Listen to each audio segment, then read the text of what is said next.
ذرا ہم سبھی اپنی زندگیوں پہ، اپنے معاملات پہ، اپنی معاشری اور اپنی معاشری زندگی کی طرف ذرا نظر دوڑائیں کہ ہماری زندگی طریقہ مصطفیٰ کے مطابق ہے، ہمارے غم طریقہ مصطفیٰ کے مطابق ہیں، ہماری شادیاں طریقہ مصطفیٰ کے مطابق ہیں، ہمارا اٹھنا، ہمارا بیٹھنا، ہمارا چلنا، ہمارا بولنا، ہمارا سننا، لوگوں سے باتیں کرنا، معاملات طے کرنا، کیا یہ سب طریقہ مصطفیٰ پر ہے؟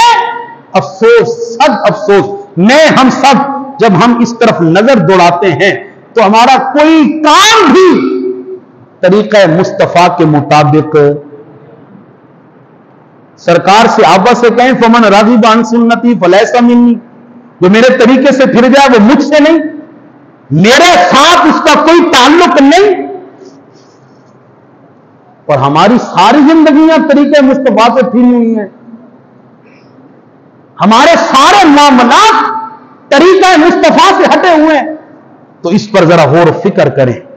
اللہ فرماتا ہے لا تقدموا بین یدی اللہ ورسولہ، اللہ اور اس کے رسول سے آگے نہ بڑھو، انہی کے طریقے پہ چلو۔ پھر فرمایا واتقوا اللہ، ڈرو اللہ سے، اللہ سے ڈر جاؤ، ان اللہ سمیع علیم، اللہ سننے والا ہے، جاننے والا ہے۔ دوسری آیت اللہ نے ارشاد فرمایا یا ایھا الذین آمنوا، اے ایمان والو، لا ترفعوا اصواتکم فوق صوت النبی، اپنی آوازوں کو نبی کی آواز سے بلند نہ کرو، آواز تمہاری ہلکی رہے جب نبی کی بارگاہ ہو۔ اس کا شان نزول بہت ہے، ایک جو مضبوط روایت ہے، حضرت ابوبکر اور حضرت عمر رضی اللہ تعالیٰ عنہ حضور علیہ الصلوۃ والسلام کی محفل و مجلس میں بنو تمیم کا ایک معاملہ تھا، کچھ سواروں کا معاملہ تھا، ان کا سردار مقرر کرنا تھا۔ حضرت ابوبکر صدیق نے ایک شخص کا نام لیا، غالباً اقرع بن حابس کا، کہ انہیں سردار بنا دیا جائے ان سواروں کا۔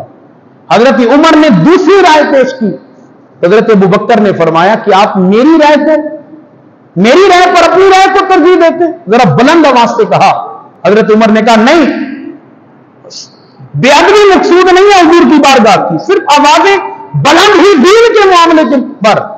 اللہ نے قرآن کی آیت اتاری یا ایھا الذین آمنوا لا ترفعوا اصواتکم فوق صوت النبی، تمہاری آوازیں نبی کی آواز سے بلند نہ ہو، کیا ہوگا؟ ولا تجہروا لہ بالقول کجہر بعضکم بعضا، جس طرح تم آپس میں ایک دوسرے کو بلاتے ہو ایسے انہیں نہ بلاؤ، ان تحبط اعمالکم وانتم لا تشعرون، ہوگا کیا؟ تمہاری زندگی کی ساری عبادتیں، ساری ریاستیں اللہ ضائع فرما دے گا، اور اس طرح ضائع ہوگی تمہیں پتہ ہی نہیں چلے گا۔ جب یہ آیت نازل ہوئی تو صحابہ تو پہلے ہی بارگاہ مصطفیٰ کا ادب کرتے تھے، اب ادب میں اضافہ ہو گیا۔ حضرت ابوبکر صدیق آہستہ انداز میں حضور سے گفتگو کرتے، آہستہ، اور حضرت عمر کی کیفیت یہ تھی کہ اتنی آہستہ آواز سے حضور سے بات کرتے، حضور پھر کہتے کہ عمر کیا کہا ہے، بات سمجھ نہیں ہے، ذرا اونچا بولو، اتنا ادب۔ حضرت ثابت بن قیس، یہ وہ صحابی ہیں کہ جن کی آواز قدرتی بلند تھی، قدرتی، اپنے آپ کو گھر میں بند کر لیا، تالا لگا لیا، تقریباً 2 یا 3 دن حضور کی بارگاہ میں نہیں آئے۔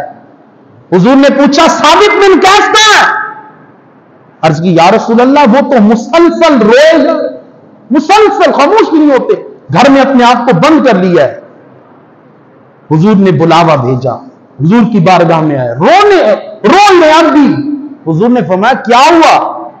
عرض کی یا رسول اللہ میری آواز بلند ہے، میں جب آپ کی بارگاہ میں گفتگو کرتا ہوں میری آواز بلند ہو جاتی ہے، اللہ نے میرے حق میں یا میرے خلاف یہ آیت نازل کر دی کہ میرے نبی کی بارگاہ میں آوازیں بلند نہ کرو، اعمال ضائع ہو جائیں گے۔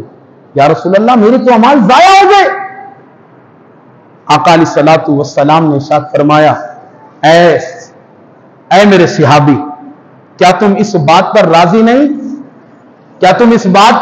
نہیں کہ تم اپنی زندگی رب کی رضا میں گزارو، اور جب تم قتل کیے جاؤ تو تمہیں شہادت کا رتبہ ملے، اور جب تم شہید ہو جاؤ اللہ تمہیں جنت عطا فرمائے۔ کیا تمہیں یہ پسند نہیں؟ عرض کی رضی تو یا رسول اللہ، میں راضی ہوں راضی ہوں، آقا قبول ہے۔ حضور نے فرمایا تمہاری آواز تو فطرتاً قدرتاً یہ بلند ہے، تمہاری بے ادبی کرنا مقصود نہیں ہوتا۔ اے ثابت بن قیس پریشان نہ ہو، اللہ تبارک و تعالیٰ نے تمہاری زندگی کو بھی قبول فرما لیا ہے، اور جو شہادت تمہیں ملے گی اللہ نے اس شہادت کو بھی قبول فرما لیا ہے، اور اس کے بدلے اللہ آپ کو جنت بھی عطا فرمائے گا۔ تو صحابہ کرام کی کیفیت یہ تھی۔ اللہ تبارک و تعالیٰ ہمیں قرآن مجید کے مفاہیم کو، علوم کو سمجھنے کی اور ان پر عمل پیرا ہونے کی توفیق عطا فرمائے۔ وما توفیقی الا باللہ۔